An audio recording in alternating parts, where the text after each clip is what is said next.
va revenir un petit peu à la raison qui nous réunit là aujourd'hui. Donc, Ray, c'est comme un grand frère, hein, puisque nos parents respectifs se connaissaient, mon père et sa mère. C'est aussi un sage, quelqu'un de très créatif d'une part et ouvert aux autres.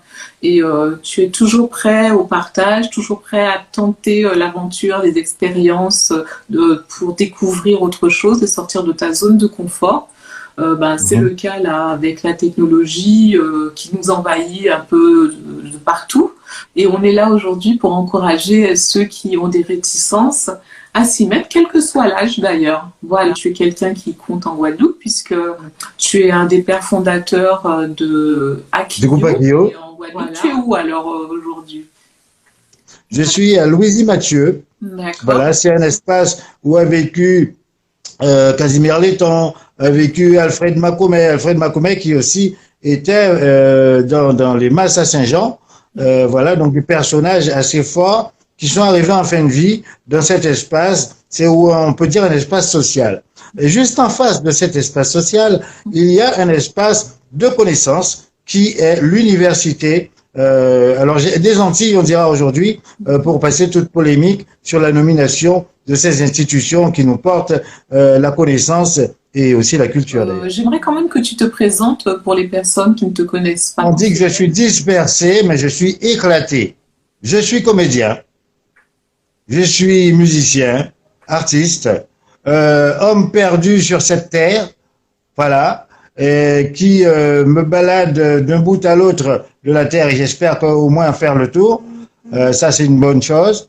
Et surtout, apporter le peu de savoir que j'ai, sachant que c'est un savoir qui est incommensurable. Donc, tout ce que j'ai à apporter, je porte. Là, il faut donc avoir de la force à bien faire tout ça et à tenir debout. Donc, là, on va parler justement de ce monde qui est en train de changer.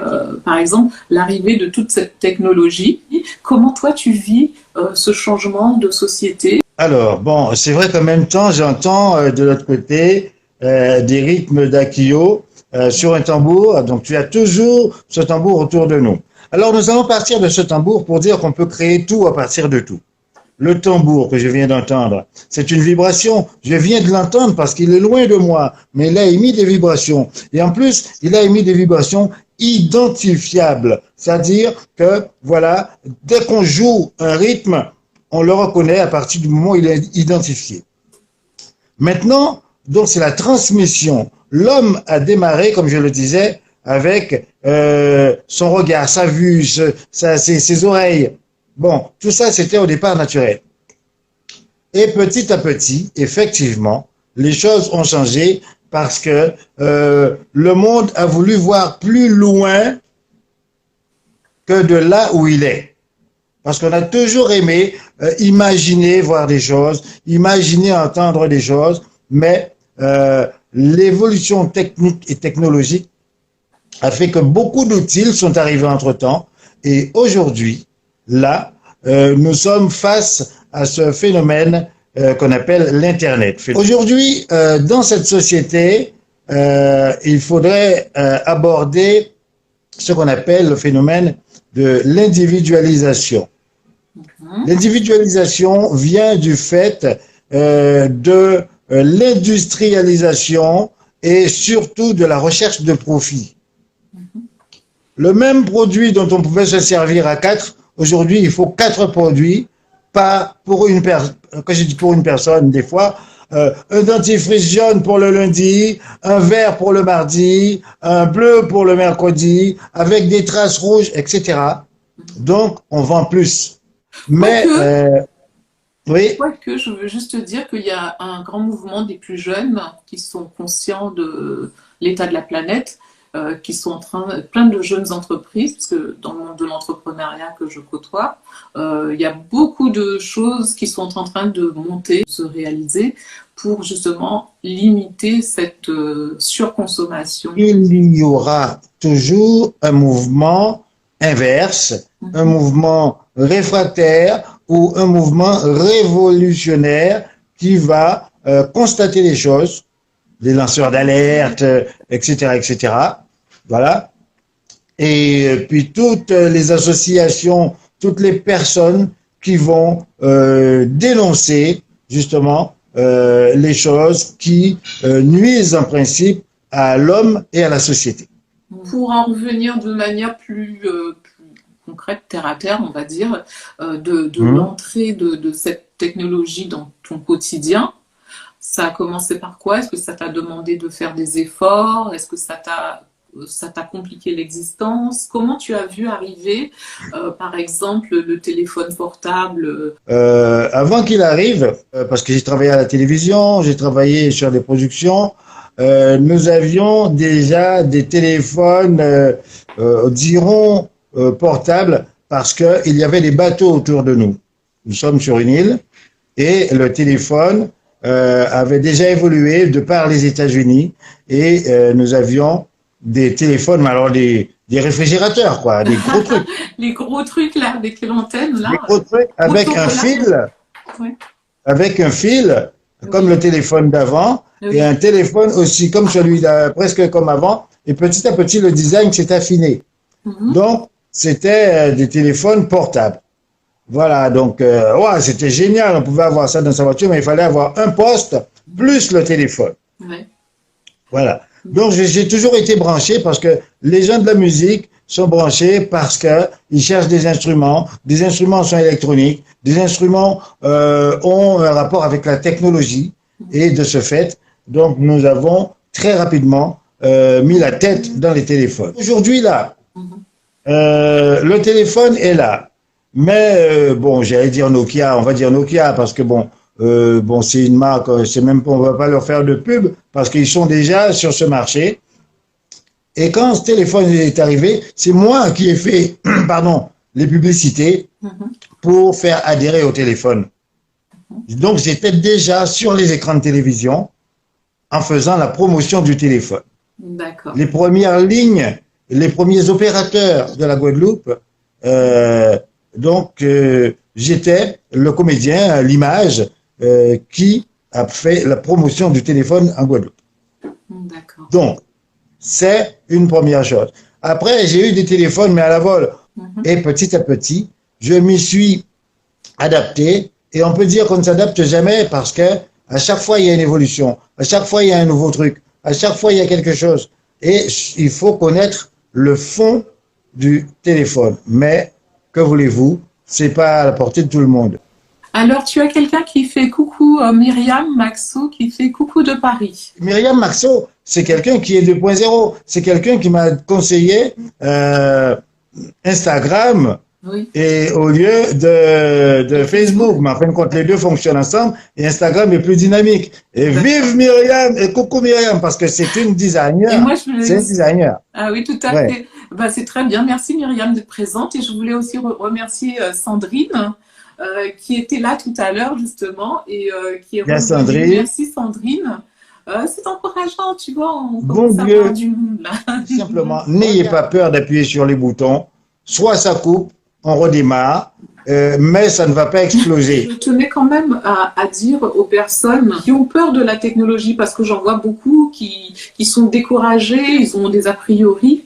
Et je pense que c'est là que l'intergénérationnel doit intervenir et que les plus jeunes doivent soutenir, aider et jouer un rôle d'initiateur pour les plus âgés. Ça amène à développer le lien autour de ça et de développer des passions communes. De toute manière, voilà. Il y a un yin et un yang. Absolument. Absolument. Mais comment donc, l'essentiel, c'est d'établir l'équilibre dans tout cela. Je dors avec mon téléphone à côté de moi. Hein, ce qui n'est pas très bon. Je fais de la méditation et je sais qu'on ne peut pas dormir avec du Wi-Fi ou bien des ondes à côté. Eh ben, je le fais. Je suis quand même attaché à mon téléphone. Mais ça fait qu'il éteint quand même, hein. Donc, il y a toujours nous sommes dans une perpétuelle recherche d'équilibre. Revenons sur ce téléphone et ces outils numériques. Aujourd'hui, il y a des dispositifs qui sont mis en place et qui commencent à fonctionner. Je souhaiterais d'ailleurs faire partie de ces dispositifs. Ce qu'on appelle l'inclusion numérique. Absolument. Ce sont des stages, des cours et je pense même des webinaires à partir des moments où du moment où les personnes sont capables d'aller vers un webinaire et de faire comme on fait une communication vidéo avec Zoom, avec Skype, avec tout. Il faut juste savoir à quoi servent les supports, les médias, les applications. Ça, c'est une première chose et c'est une chose à faire. Mais bon, communiquer là-dessus, c'est pas tout le temps évident dans la mesure où les personnes ne savent pas de quoi on parle. Les mairies peuvent communiquer, mais à partir du moment où la personne qui est en face n'a aucune notion de communication, de web, de communication par le biais d'Internet, ou d'utilisation d'applications et de services, la personne ne peut pas comprendre. Il faut qu'on aille vers elle, il faut qu'elle ait quelquefois des difficultés et qu'elle puisse poser des questions. Ça, il faut que les pôles puissent se rejoindre pour que cela puisse fonctionner et qu'il y ait justement aujourd'hui des groupes.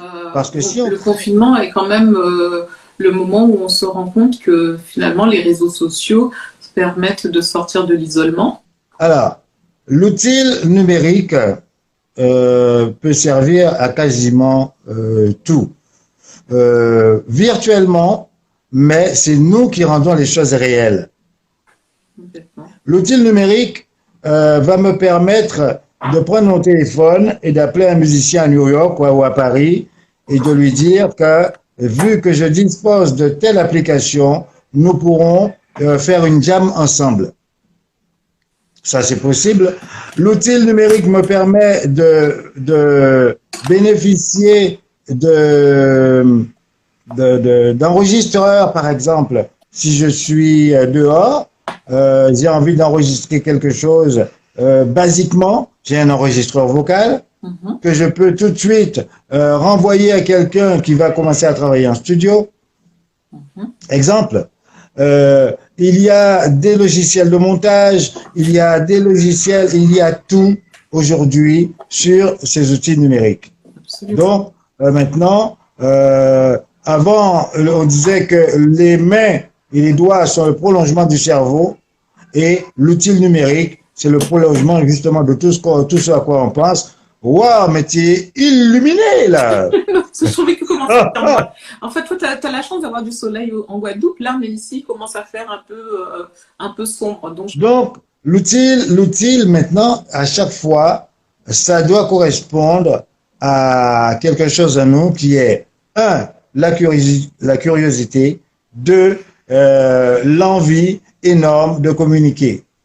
De communiquer les bonnes choses ou bien de communiquer nos émotions quelquefois parce que quand on va partager, on pourra dire ce qu'on ressent à quelqu'un en particulier ou à un groupe.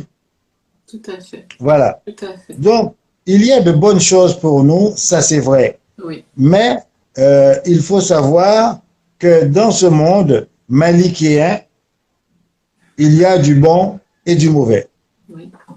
Quand Google AdWords va lancer des études et des recherches pour voir ton comportement, ça va être pour ton bien dans un certain sens, mais aussi pour le fond de ton porte-monnaie. Okay. Et aussi, la conséquence, c'est que on utilise moins notre mémoire, notre capacité à retenir les choses.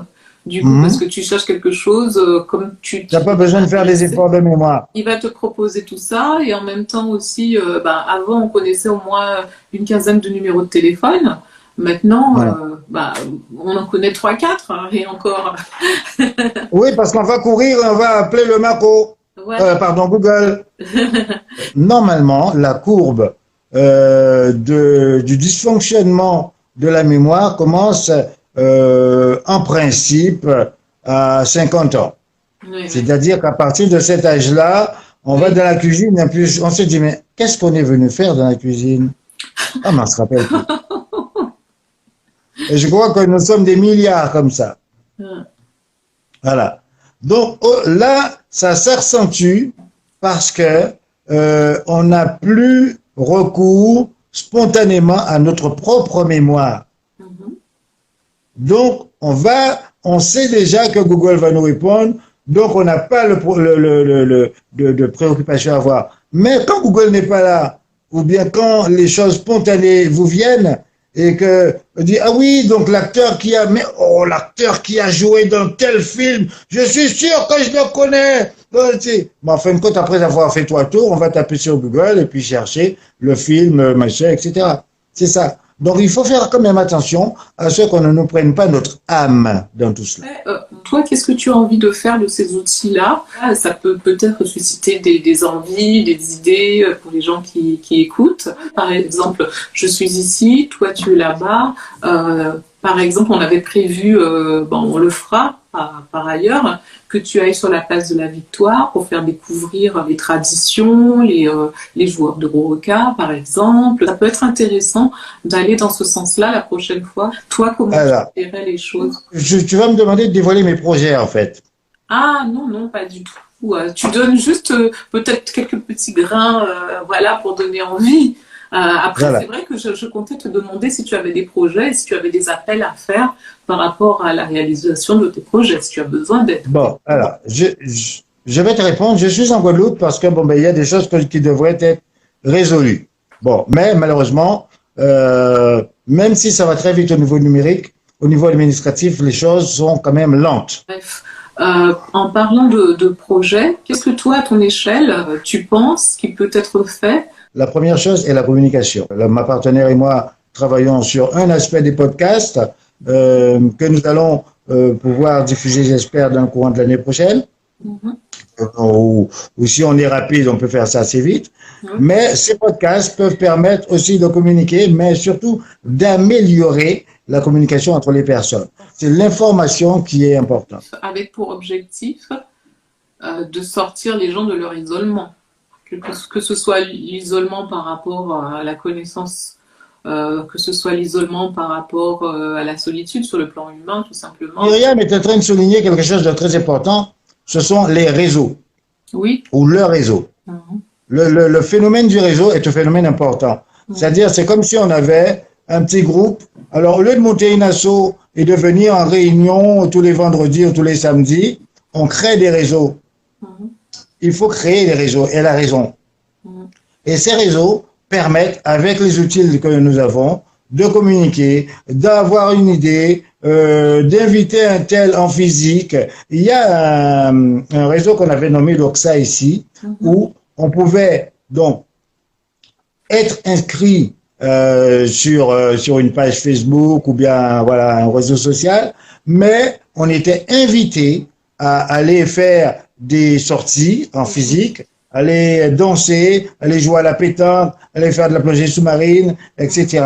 Donc, faire que le numérique puisse aussi devenir physique. Oui, que ça débouche sur une action physique. Voilà. Parce que je trouvais que l'intérêt, c'est aussi d'ouvrir les frontières, de s'adresser un petit peu à chacun avec sa réalité, et que eux nous donnent en retour un petit peu leur vision du monde, leur vision des choses. Et c'est là que c'est enrichissant.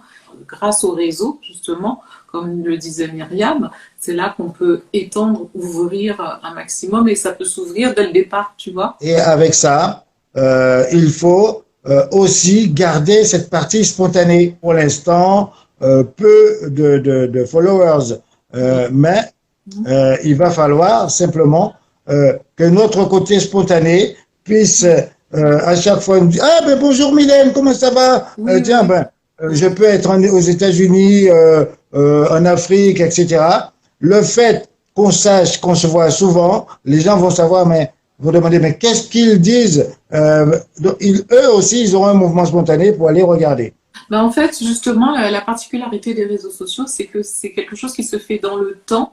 Au départ, on a peut-être 2 personnes, 3 personnes, c'est pas grave. Le but, c'est de faire, c'est d'être dans l'action et d'inscrire les choses avec une régularité. C'est la régularité qui va faire que petit à petit, on est identifié, les gens aiment bien. C'est toujours dans le temps. C'est vrai qu'on est un petit peu dans notre truc, là, on réfléchit, ça fait un petit côté un peu ennuyeux. Mais je pense que pour la suite, ce qui serait intéressant, c'est d'être vraiment dans le vivant, tu vois. Par exemple, moi, j'habite à 2 pas du Sacré-Cœur. c'est par exemple de montrer aux personnes qui sont ailleurs, tiens, voilà ce qui se passe ici aujourd'hui. Bon, je vais partager mon idée parce que, bon, ben, je peux me faire écraser par un train en Guadeloupe, la vite fait. Oh non, pas ça quand même. Non, je partage parce que l'idée elle peut m'appartenir ou ne pas m'appartenir. Province outre-mer, tu vois. Nombreux sont des originaires des départements d'outre-mer qui habitent depuis un certain temps dans les provinces françaises. Tu vois. Donc, maintenant, on va leur rendre visite, on va les découvrir carrément, on va découvrir là où ils habitent, là où ils travaillent, leur résidence, leur lieu de vie, et ils nous feront découvrir tous les aspects de leur ville et les paroisses, etc. Quand je Là, parle de paroisse, moi je trouve ça génial. voilà. C'est vivant. Donc, Mhm. ils parleront de leur perception de la culture locale, parce que quand Oui. ils arrivent surtout en tant que Guadeloupéens, Mhm. ou d'Antillais ou de Domiens. Et puis ils arrivent, mais il y aura, ils vont en mettre. Et puis je dis, oh, mais les gens se protègent. Oh, les gens nous disent comment ça se passe pas comme ça ici. Tu vois, il faut arriver à connaître la culture de l'autre, à s'intégrer et à justement transmettre aussi des éléments de sa culture. C'est ça qui permet à l'homme justement de ne pas avoir peur de lui, ce qu'on appelle la xénophobie. Absolument, Voilà. absolument. Donc, si tu veux montrer et dominer et que tu vas faire que montrer ta culture, ben, tu vas pas prendre celle de l'autre. C'est plus de Il l'échange. faut quand je reviens, donc il va falloir que je trouve donc toutes les associations avec lesquelles je suis déjà en contact pour que à chaque fois je vais passer des week-ends ou bien des moments à Toulouse, à Marmotton, à Et nous faire Fouilly-les-Oies. profiter de la nourriture, tu vois, en fait, des spécialités. Voilà. Donc c'est ça mon projet. Ah bah ça c'est bien, moi je trouve ça super. On a la chance d'être dans une ville super cosmopolite. J'ai commencé à échanger avec un garçon qui s'appelle Wail. Je te fais un petit coucou au passage. On a prévu de comparer un peu nos cultures, comment on fait chez nous les Antilles et comment lui fait chez lui, comment ça se passe chez lui.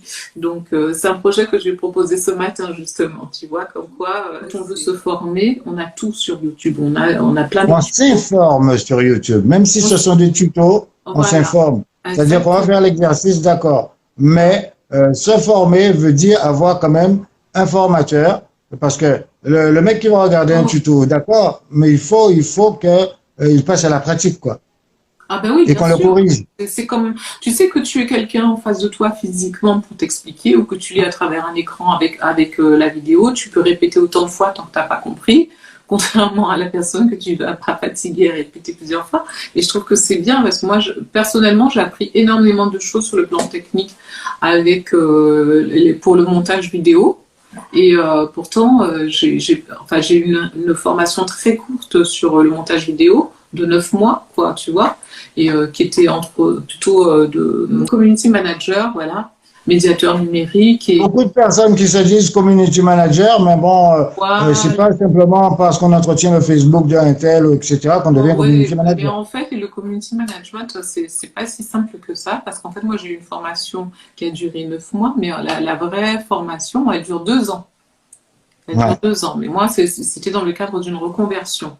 Donc, tout ça pour dire que quel que soit l'âge, il n'est pas trop tard pour apprendre. Dès qu'on ouvre son smartphone ou sa tablette et qu'on surfe un peu, il est tout de suite proposé des formations. Il faut y aller. Donc, on va conclure alors. Quel sera le mot de la fin? Alors, le mot de la fin, c'est qu'il faut jamais s'arrêter. Il faut toujours regarder autour de soi et puis n'ayez pas peur d'appuyer sur les touches de l'ordinateur, ça ne va pas exploser. C'est parce que quand on cherche, l'hyperactivité, les hyperliens vont faire que quand on va passer la souris, ça va réagir là. Donc, il faut chercher, il faut explorer tout le temps. N'arrêtez jamais. Donc, je voulais juste signaler que avec Riach, nous avons l'occasion de faire une petite virée dans Paris, le quartier de Beaubourg. Et il y a une vidéo. Je mettrai le lien de manière à ce que vous alliez découvrir justement ce quartier de Beaubourg où on a eu de la chance ce jour-là, puisqu'il y avait plein de choses à voir. Je te remercie beaucoup, vraiment, Riach, d'avoir mis tout ton cœur et avoir participé à ce live, qui est mon premier live. Donc, il y en aura d'autres. On va s'améliorer. Merci à Sandrine. Merci à Myriam. Merci à toi.